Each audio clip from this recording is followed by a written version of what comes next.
Hello and welcome to my channel. We'll start with a story by a Niger Delta woman. According to her, she said the hate was programmed. She was talking about the hate against the Igbo people. Let me first play her video before we continue. You see that hatred you are feeling towards the Igbo tribe? It is strategically programmed. It is the result of decades of stereotyping, labeling, and propaganda designed by colonial masters because they know that if Nigeria will be free, if Nigeria will be liberated today, it will be spearheaded by an Igbo person. We were intentionally programmed by our colonial masters to hate these people. And if you want to be honest with yourselves, our reasons for hating this tribe is not valid. Because what we accuse them of doing, we do worse. Okay, like I said, that was a lady from Niger Delta. According to her, he said, you see that hatred you are feeling towards Igbo tribe, it is strategically programmed. Something that is arranged, something that is, somebody set it, somebody made it to be, somebody fixed it, and now you are being manipulated by it. She said this and the internet paused for a while. Now, she said colonial masters designed the hate because they feared Igbo leadership. That is, that if Nigeria will be free, it will be spearheaded by an Igbo man. She ended with, what we accuse them of, we do worse. What we are accusing the Igbo of, the blame we are pouring on the Igbo, we do worse things. Now, before we go on this particular video, I will like to ask you a question. What's one stereotype you had to unlearn? Put it down in the comment section. You know, something they told you about the Igbo people that you are feeling, I had to unlearn this, so I must delete this from my memory or from whatever setting that is up my head. I must delete this. Tell us one in the comment section while we get to the next story. Now, on the next story, the story 2, this still has to do with an Igbo person. It's about Igbo president. Someone is saying economy will soar. This is from a non-Igbo man. Let's play the clip before we continue. Fellow Nigerians, let me tell you something that you guys are missing. If we have a Igbo president, Nigerian economy will go up. Take it to the bank. He's an Igbo man. The way they are made, their head is business. Their head is commerce and industry. I have related with Igbo people a lot. They are extremely business savvy. Peter Obi becoming president, Nigerian economy will soar through the roof. Bah! Take it or leave. Okay, that's from another non-Igbo. He said, if we have an Igbo president, Nigerian economy will go up. Nigerian economy will do better. Nigerian economy will survive certain things because these people have Igbo business mind. Certainly, all Nigerians are aware that Igbos have business sense. Okay, I don't want to even talk about other things, but business sense. And according to him, only a businessman would turn around things in Nigeria. Let's look at it together. He said, if we have an Igbo president, Nigerian economy will go up. Take it to the bank. He's telling you, you know, a kind of take it anywhere. You can't win him in that argument that what he said is wrong. You can't win him. He said, take it to the bank. Their head is business. He's talking about competence. He's talking about the Igbo apprenticeship system. You know, he has thought about all of this. He had all of this in mind while saying what he's saying. He's talking about migration for commerce. He's talking about results that have been seen, that have been proven over time. Now, if he is right that one president can make the economy soar, and maybe not magical, but what he's trying to say, it's not that Peter B will come and Nigeria will become the best place in the world. It will take some other people like him, people who have same mind with Peter B. He's saying Nigeria needs a private sector mindset in Aso Rock. Private sector mindset. Now, I want to ask us a question before we get to the next video. Should we vote for competence or zoning in 2027? What do you think? Drop your comment in the comment section. The next story is about democracy and what is playing right now. Odin Kalu said something that happened during Jonathan's time. while Buhari was contesting against Jonathan. So what we are basically going to discuss now is democracy.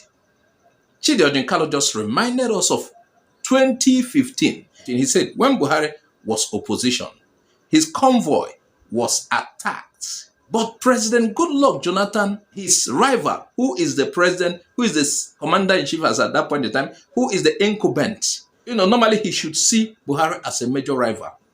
He ordered that Buhari's security be reinforced. So Odunkalo said this in response to Peter Obi, raising concern about his own safety. His point, in democracy, you protect your opponent. That's what JEJ did in 2015. And that peaceful concession is why we call 2015 Nigeria's finest democratic moment. So the question is, can we still do that today? Should government protect all politicians, oppositions, or not? Note that is Odunkalo's account. And note, that is also a history. But that is what it should be, actually. That is what it should be. Opposition candidate does not mean enemy to the country. Everyone is given an equal opportunity to participate. Forget what these guys are doing now. They are trying to use court as if to use court to silence some people.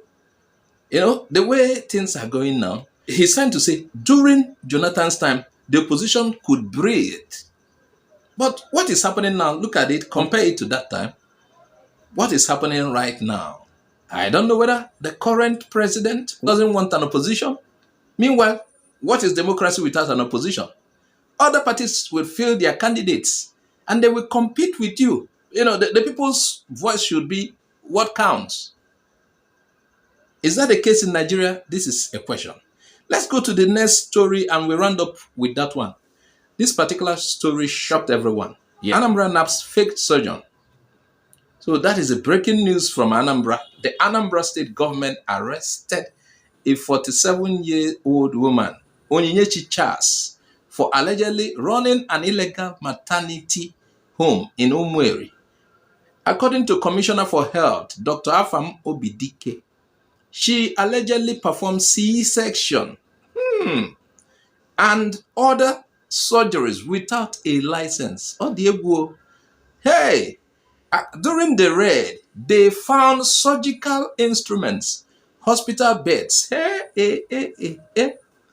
even a shrine inside the facility. So the government says the clinic is linked to complications and deaths. She is expected in court. She was previously known as Ezenwany and a church minister. She used to be an Ezenwany. She used to be a church minister as well. How come she went to hospital? Is it what she read in school? She started doing even C-sections. Odiegbo. Now look, this is not an Igbo problem. This is a general problem. People who are quack, they exist in every ethnicity. They exist everywhere. They exist because our healthcare system fails. That is why they exist. It fails the poor. Sometimes the poor cannot access healthcare system because they are poor. So things like this, the failure of healthcare system, such room is created for malpractices. These kind of people to get involved. So kudos to Anambra State government for acting fast. Now, public service, if you are pregnant, go to a registered hospital, check for a license. Your life matters. That is very important. Now, I want to tell us a story before we round up. I can remember back then in Lagos, we were in a discussion and somebody said they went to a particular doctor who performs surgical operations. They went to the doctor and it was in a particular day, the doctor was not around. And there's a particular man that has been assisting the doctor. This man did not fit, I don't think he went to secondary school. But he assists the doctor. He's also a matured man. Yes, he has come of age. He used to assist the doctor. He used to watch the sessions, C-session, whatsoever, operation. He used to, study what is happening. So the doctor was not around and he told them he can, this is about 20 years ago. He told them he can perform the operation. And they were like, he said he has been watching everything and he can. And probably he could. But then there are technicalities involved in all of this. You don't trust such people with your health. You don't. It is not proper. If it's another field, like for example, in music, let me tell you something about music. In Nigeria, at a particular point in time, we don't have good music engineering schools. Yes, a particular point in time, we don't have good music engineering schools.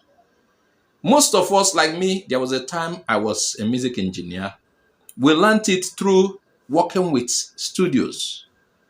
Yeah, we learned working with studios. And at the end of the day, you realize that we could give you better result than some who went to music engineering school somewhere else.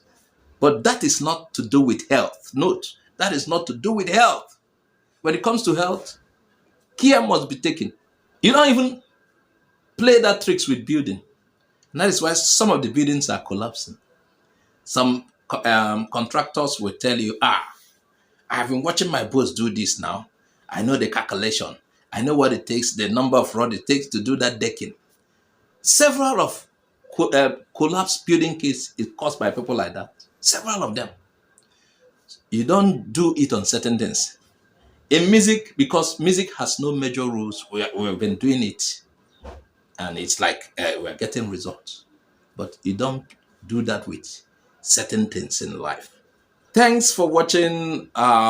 Thanks for watching. If this is your first time of seeing our channel, please subscribe. Also share our video widely. I'm Azuka OJ. Bye bye for now.